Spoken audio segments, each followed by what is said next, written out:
Hey guys, Radhe Krishna, welcome back to my YouTube channel. दोस्तों, आप सब लोगों का मेरे यूट्यूब चैनल में बहुत ज्यादा हार्दिक अभिनंदन है। आप सब लोग कैसे हो? आई हो सब लोग बहुत अच्छे से होंगे।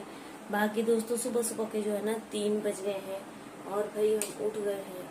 और क्योंकि कार्तिक जो है वो शुरू हो गया है तो फटाफट नहाते हैं। और अभी जो है वो आज ग्रहण भी हुआ है तो सारा सब कुछ साफ करना है। और उसके बाद जो मंदिर में चलते हैं तो आप लोगों से फटाफट नहाने के बाद मिलती हूँ।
सच्चिदानन्दरूपाय स्पेशतत्यादिहेतवे तापत्रय विनाशाय श्रीकृष्णाय वयं नमः।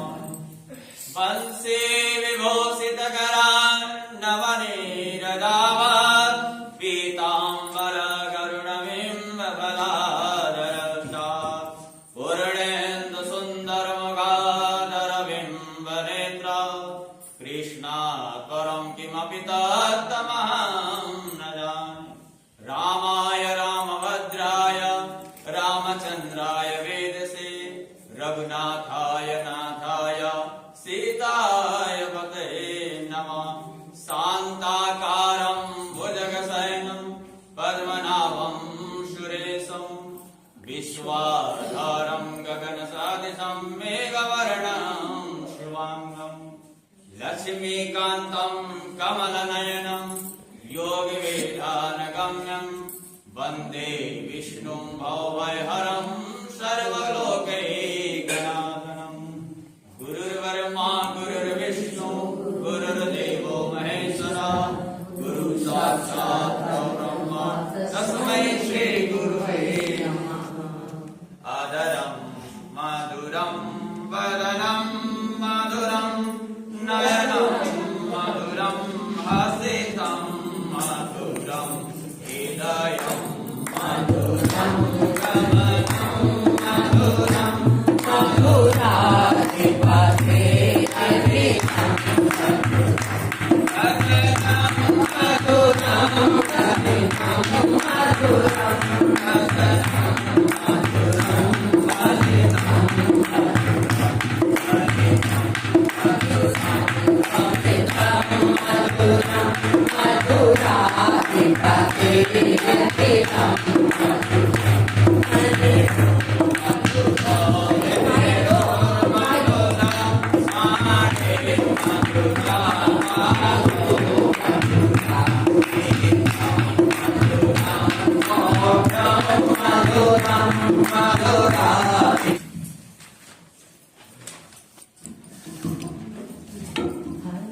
श्री हरे शरणं गुरु हरे शरणं हरे शरणं हरे शरणं।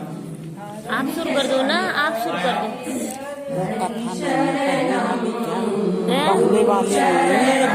हाँ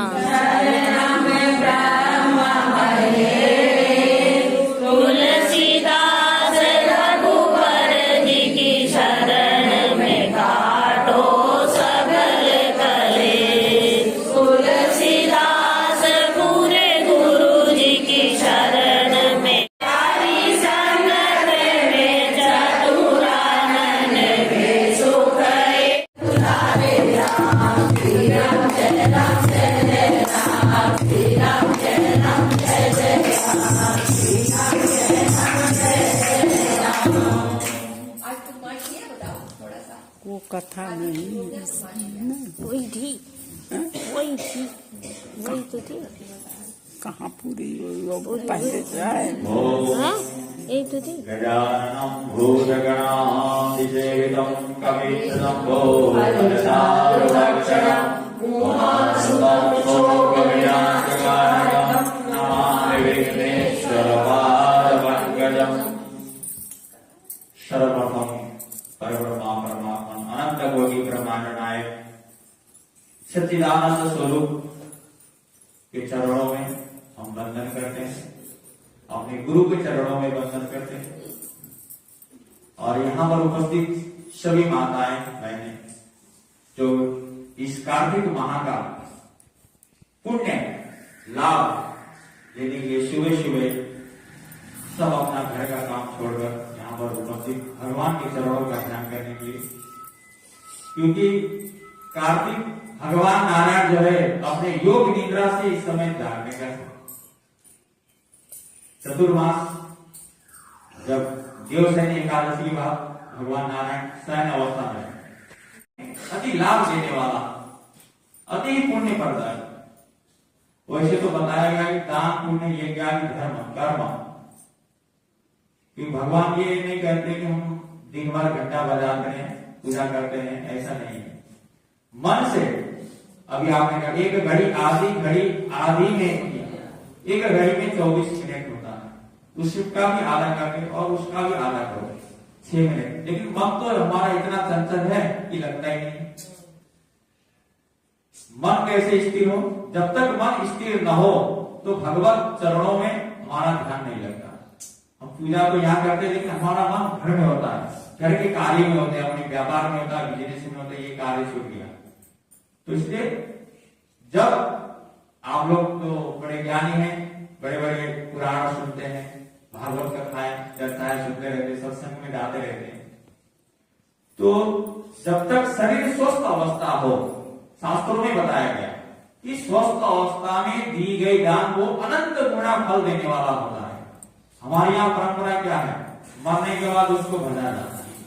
जीते जी उसकी सेवा नहीं होती, मरने के बाद उसको भजा जाता है।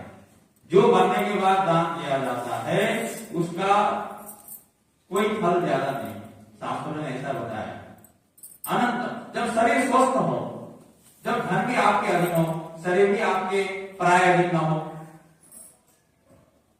अब क्या पता शरीर स्वस्थ न हो, दूसरे के सहारे चलना पड़े, धन भी दूसरे के सहारे लेना पड़े, तो वो सबसे बेकार। तो इसलिए परमात्मा से एक प्रार्थना, वेदों में प्रार्थना किया गया है कि तक्षतु देव हितम पुरस्ता तस्मै सरदा। 100 साल की हमारी पूर्ण आयु हो, उसमें भी हमारे आंखें स्वस्थ रहे। ये नहीं कि आंखें स्वस्थ हैं तो हम अच्छे अच्छे पिक्चर लग रहे हैं उसमें चले जाए, दिन भर मोबाइल में लग रहे हैं, ऐसा नहीं है। अच्छी चीजों का जीवन में दर्शन करना है, भगवत चिंतन करना है।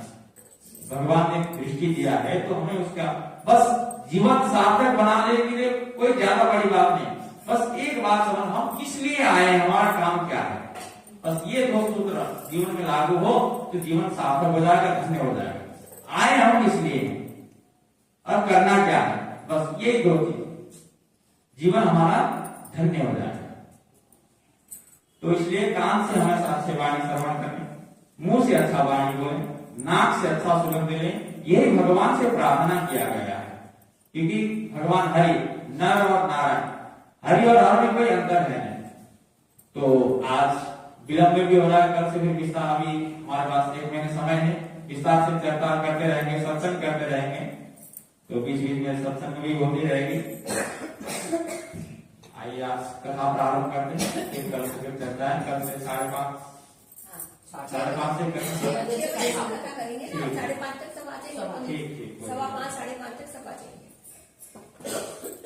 श्री लंबोदर गजवदना जय जय श्री गणेश, विघ्न हरण मंगल करण काटो सकल कलेश, काटो सकल कलेश। प्रथम मैं तुम्हें मनाऊं, पान फूल मिष्ठान सभी सामान चढ़ाऊं। 2 विद्या का दान, ज्ञान अज्ञान कहाऊं। रखना मेरा मान चरणों में माथ नमाऊं। स्वर्गी दाता सरस्वती धरो तुम्हारा ध्यान, दाने ब्रह्मांड करो मुझको आज प्रदान। गुरु गोविंद के कही चरण, न्याओ चरणों मां। दीनहीन जन जान के रखो शीश पर हाथ। बोल कार्तिक महात्म्य की जय। एक समय की बात है, एकदा नैमिषारण्य ऋषय सौनकादय। एक समय की बात है, नैमिषारण्य आदि तीर्थों में विश्राम करने वाले 88,000 ऋषि मुनियों के मध्य में श्री वेद व्यास जी के शिष्य श्री सूत जी ऐसे विराजमान थे जैसे 9 लाख तारों में चंद्रमा। 4 वेद, 6 शास्त्र और 18 पुराणों के ज्ञाता श्री सूत जी 88,000 ऋषि और मुनियों ने कहा कि हे मुनि श्रेष्ठ, हे सूत जी, आप कृपा करके हमें कोई ऐसा सरल उपाय बताइए जिससे हमारी इस महाघोर कलयुग के प्रहार से रक्षा हो सके। क्योंकि कलयुग मनुष्य के पास समय है, अल्प समय है, समय बड़ा अल्प है, किंचित समय, सब अपने कार्य में लगे रहते हैं, व्यस्तता ज्यादा है, भागा दौड़ी ज्यादा है, इसलिए हम पूजा भी ज्यादा करते हैं, फटाफट फटाफट।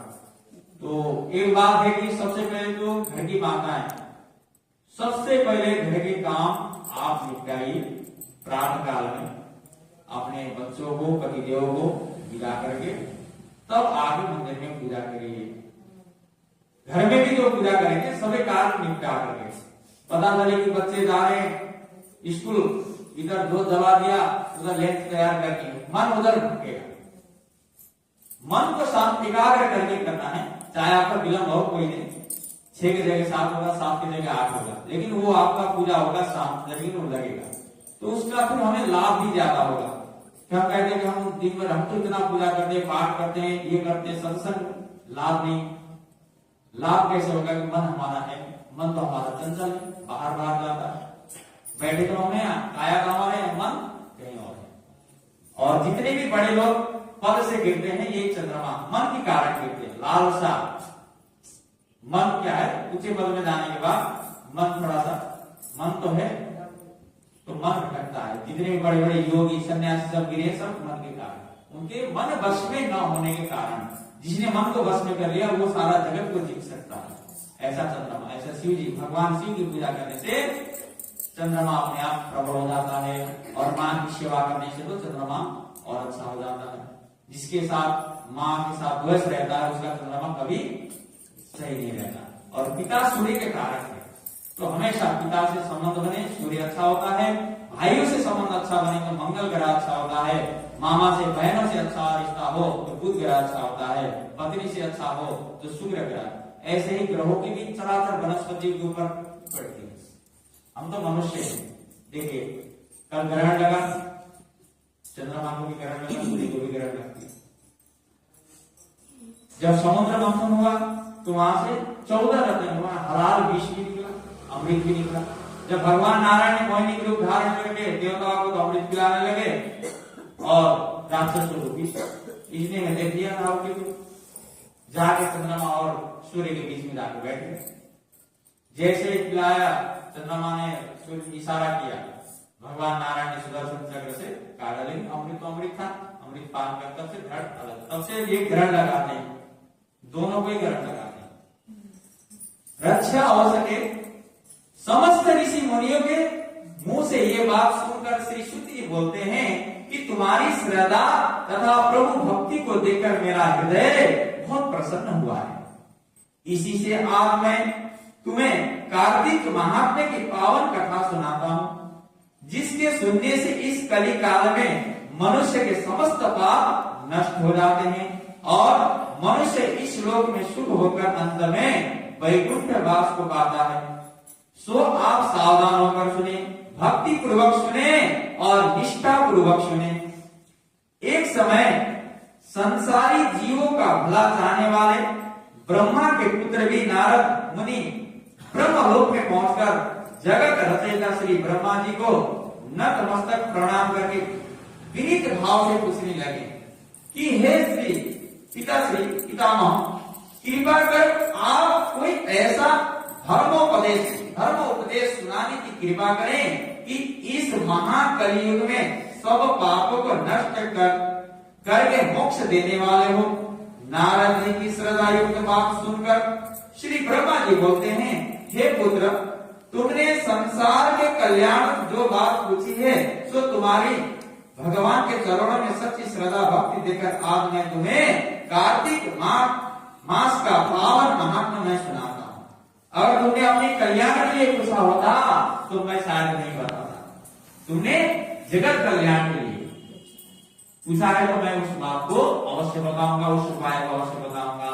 ये कभी पूछा गए जगत की, उसमें सबकी कल्याण हो, सभी का, केवल मेरा कल्याण, सभी में हम भी आ जाएंगे। इसलिए कभी भी मेरा कल्याण हो ऐसा नहीं हो, सभी का कल्याण हो, सभी के घर में आनंद हो, सुखी हो, समृद्धि हो, ऐसा होना चाहिए। सभी के लिए प्रार्थना करना चाहिए। तुम्हें कार्तिक मास का पावन महात्म्य मैं सुनाता हूं, जिसके पढ़ने से और श्रवण करने से मनुष्य के समस्त पाप नष्ट हो जाते हैं और वो इस संसार में सुख होकर अंत में वैकुंठ धाम को चला जाता है। कारण कि कार्तिक मास भगवान को अत्यंत प्रिय है। कार्तिक मास में किया हुआ व्रत, दान, नियम, संयम, भगवत कीर्तन अत्यंत फल प्रदान करने वाले हैं। कार्तिक मास में भगवान का गुणानुगान, गुणगान, सम नाम कीर्तन सब प्रकार के फलदायक होते हैं। कार्तिक मास में भगवान के प्रति किया कृत्य सबसे बढ़कर होता है, इसमें कोई संदेह नहीं और इससे बढ़कर कोई और तप, कोई यश नहीं। अगर तुमने संसार की भलाई के लिए बहुत उत्तम प्रश्न किया है सो मैं पुण्यदायिनी कथा को मैं कहता हूं।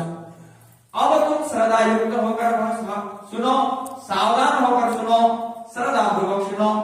हे विधि से वर्णन करता हूं। व्रत करने वाले मनुष्य को प्रातः काल ब्रह्म मुहूर्त में उठकर शौच आदि से निर्मित होकर शुद्ध हो जाए, सुगंधित युक्त वस्त्रादि युक्त दांत कर, परंतु याद रहे कि श्राद्ध, सूर्य अथवा चंद्र ग्रहण एकम तथा अमावस्या, नवमी, छठ, एकादशी और रविवार को दातुन नहीं करनी चाहिए, शास्त्रों में ऐसा बताया है। दातुन भी कैसा, नीम का या संजीवन का, इसमें बड़ा नियम है, लेकिन जितना हम कर सके उतना। सैया में नहीं सोना, जमीन में सोना होता है, बड़े ब्रह्मचारी का पालन करना होता है। अपने नाखून वगैरह जब तक हम व्रत करें तब तक नहीं करना है, केस वगैरह नहीं काटना, बहुत से नियम है। फिर भी हम जितना कर सके उतना करें। उस दिन पानी से बाहर खुले करके मुंह को साफ करें। अब यहाँ तो जल्दी जल्दी बार खुला करना, यहाँ पे एक ही बार में काम हो जाता है, क्योंकि शास्त्रों में बहुत बड़े हैं, इसके आधार पर हम नहीं करते, लेकिन जितना हो सके हम करें। जब 2 घड़ी रात्रि रह जाए तो काले तिल, चंदन, चावल, पुष्प या कुश लेकर तालाब, कुड़न, नदी, संगम अथवा किसी भी तीर्थ स्थान पर पहुंचकर हाथ जोड़कर प्रार्थना करें कि हे भगवान, आप एवं श्री लक्ष्मी जी को प्रसन्न करने के लिए मैं समस्त कार्तिक मास में स्नान करूंगा। अब इसमें क्या है, रोज तो हम गंगा जी नहीं जा सकते, लेकिन गंगा जल अपने जल में मिला सकते। यहाँ पर गंगा गंगा गंगा 3 बार नहाते समय गंगा का स्मरण करें, गंगा गंगा गंगा। तो गंगा नहीं आ रोज संभव नहीं है, तो एक ही बार हम नहा लेते हैं सालों के लिए, तो इसलिए हर समय नहाते समय गंगा का स्मरण करें।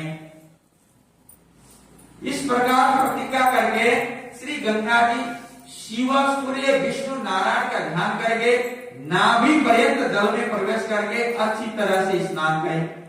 फिर जल से बाहर निकलकर देवता, ऋषि और पितरों का कर्म करें। स्नान करके भेड़ बकरी की धूल से बचना चाहिए तथा छींक, थूक, कुत्ता, कौवा, ऊंट, उल्लू आदि से भी बचना चाहिए। इसके ये सब चीजों से स्पर्श न हो।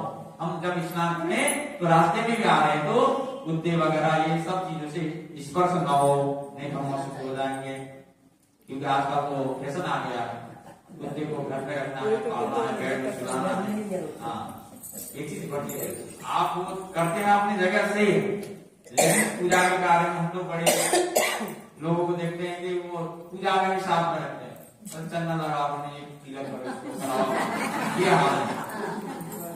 ऐसा है, घर के माँ बाप को कभी देखा है नहीं, कुत्ते को ले जाकर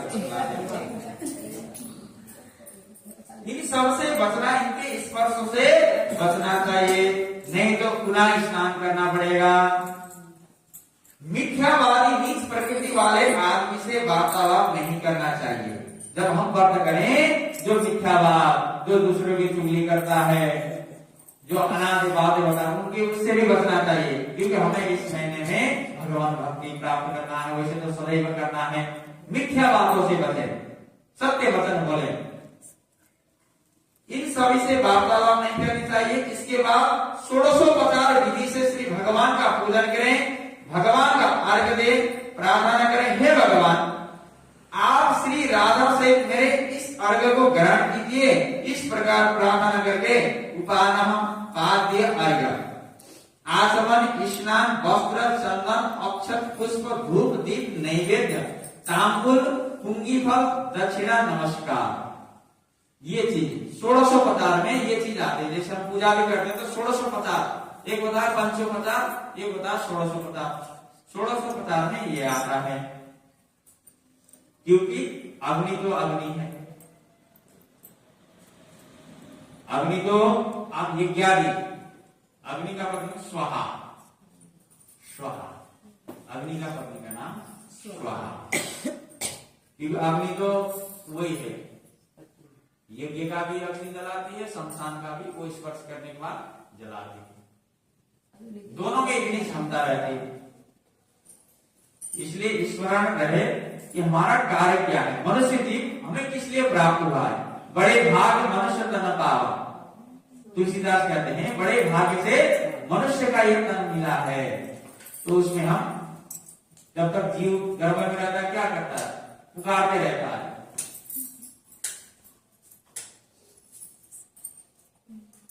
कि जल्दी से मुझे बाहर ले चलो, मैं बाहर जाके आपके आराधना करूंगा, भक्ति करूंगा। लेकिन जीव जैसे बाहर आता है वो सब भूल जाता है। पंडित जी को दिखाएगा भी। सब लाइटें बंद हो जाएंगी फिर। तुलसी की मंजरी से प्रार्थना करें, मंदिर से श्री भगवान का पूजन करना चाहिए। बोले कार्तिक महात्म्य की जय, वृंदावन बिहारी लाल की जय, कृष्ण गोविंद हरे मुरारे, हे